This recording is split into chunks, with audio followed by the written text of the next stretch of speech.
बहुत ऐसा समय है कि आप सीधे सरकार से लोहा ले रहे हैं, पर आपने ये खतरा मोल लिया है, इसके लिए हम हृदय से आपके आभारी हैं। जैसे आप लोग हैं सही बेरोजगार सर, हम भी बेरोजगारी है। मैम बच्चों से मिलके कैसा लगा? बच्चों को सर मैं तो रोज़ देख रही हूँ यूट्यूब पे, और मुझे बच्चों को देख के बहुत बुरा लग रहा है। हमारे बच्चे भी हैं और ये इतना अन्याय इन बच्चों के साथ बहुत ही गलत कर रही है। ये सरकार बहुत गलत कर रही है जो भी कर रही है, और खाली बच्चों के साथ नहीं, मेरे ख्याल से हर एक के साथ है। अब तो सड़कों पे हर एक को, हर माँ को बाहर निकलना चाहिए।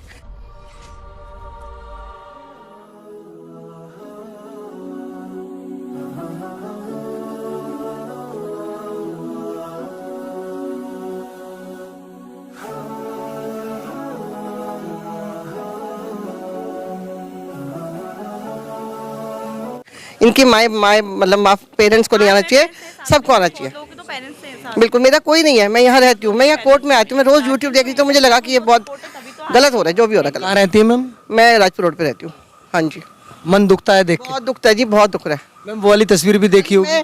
इन बच्चों की करप्शन तो अभी शुरू हुई ना, मेरे साथ तो इतने सालों से करप्शन हो रही है।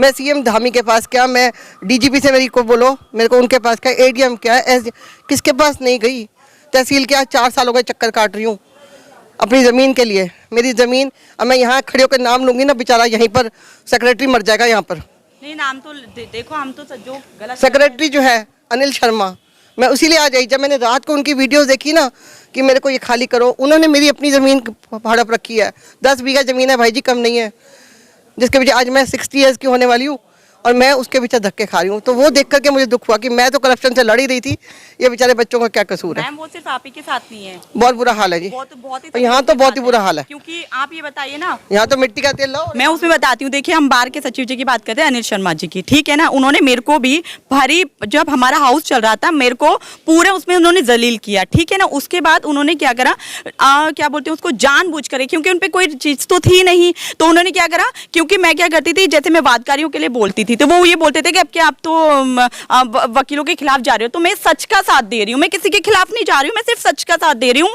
अब जो गलत करेगा वो उसे भरेगा, ठीक है। तो इन्होंने क्या करा, मेरे पे एक हमारे यहाँ पे अभी अधिवक्ता है, मैं उनका अभी नाम नहीं लेना चाहूंगी, एक रेप का केस था, मैं उसमें लड़कियों की साइड, विक्टिम की साइड से थी, तो मेरे पे दबाव इन्होंने डाला, मेरे सामने 5 लाख रुपए रखे थे, वो सारे सबको पता भी है। और तो मैं नहीं बिकी भाई, जिस लड़की का साथ हुआ वो अगर कॉम्प्रोमाइज कर भी नहीं टूटी, मतलब कि मैं अडिग रही सत्य के लिए कि मेरे को उस लड़की को जस्टिस दिलाए। इन्होंने क्या है, मेरे खिलाफ झूठे प्रार्थना पत्र थानों में, प्रेमनगर, इधर उधर, वहां से मुझे सीओ बुला रहे हैं, वहां से कोई, मैं जा रही हूँ। देखो, मैं तो ईश्वर, देखो प्रभु श्री राम का हमें साथ है, हमें तो विश्वास है सिर्फ ईश्वर पे। हम सत्य के लिए हमने ये लॉ किया हुआ है, हम सच का साथ देते। उसके बाद इन्होंने वो मेरी झूठी डीसी इन्होंने चलाई। आप बताइए, राजपूत का मैटर है, धीरेन्द्र सिमाल एक व्यक्ति है, मैं उसको जानती नहीं हूँ, मैं उसकी एडवोकेट नहीं हूँ। उसके बाद सर, जब डीसी मेरे खिलाफ चल सकती, वो तब चल सकती है जब मैं किसी केस क्लाइंट के साथ उसका केस सही से वॉच नहीं कर रही हूँ, या मैं उसकी एडवोकेट हूँ। लेकिन अनावश्यक वो डीसी को एंटरटेन किया गया मेरे उसमें, उसने पता नहीं उल्टी सीधी कंप्लेन करी। तो जबकि जब जहाँ की वो घटना बताया ना, मैं घटना की दिनांक है ना कुछ है, मतलब एक मुझको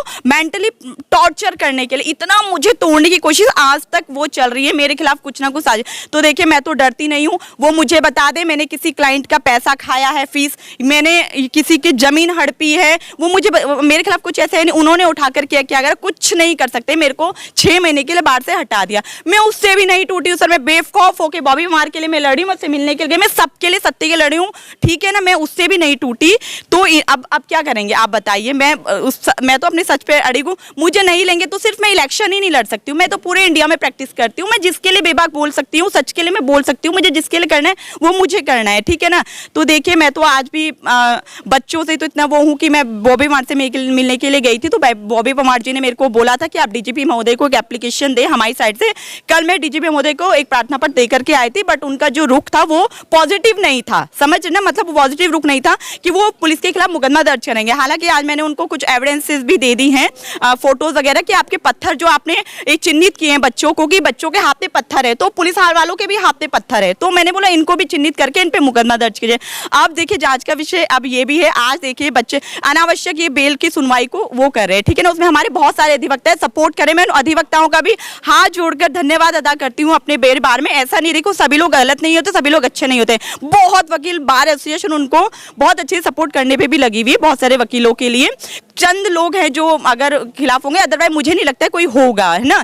तो बेल उनकी आज लगी हुई। तो अभी जब मैं देख करके आई हूँ फाइल का, मैंने इंस्पेक्शन किया, तो आप देखिए जब FIR दर्ज हुई थी तो वो बहुत सारी सेक्शन में हुई थी, तो उसमें 307 भी थी। तो जब कोर्ट में रिमांड आया तो CJM महोदय ने, हाँ एक चीज मैं यहाँ पे क्लियर करना चाहती हूँ कि अभी ये भ्रांति फैली हुई है कि 307 सरकार ने हटाई या पुलिस ने हटाई। जी नहीं, 307 जो है सिर्फ कोर्ट ने उसका रिमांड एक्सेप्ट नहीं किया। ये तो कोर्ट की मेहरबानी है। न्यायाधीश महोदय को आपको मतलब थैंक्स बोलना चाहिए उन्होंने, क्योंकि कोई एविडेंस ही नहीं थी तो वो नहीं हुआ। आज इन्होंने क्या करा, बेल को लटकाने के लिए इन्होंने क्या करा, वो आज एक एप्लीकेशन और सरकारी वकील की तरफ थाने से आई है कि इसमें मेडिकल आना है और धाराएं तरमीम होनी है। आप बताइए, मैं तो माननीय मुख्य न्यायाधीश महोदय जी को इस वीडियो के माध्यम से निवेदन कर रही हूँ कि कल जो 15 तारीख की सुनवाई होने वाली, बॉबी बमार जी को बेल दे दी जाए।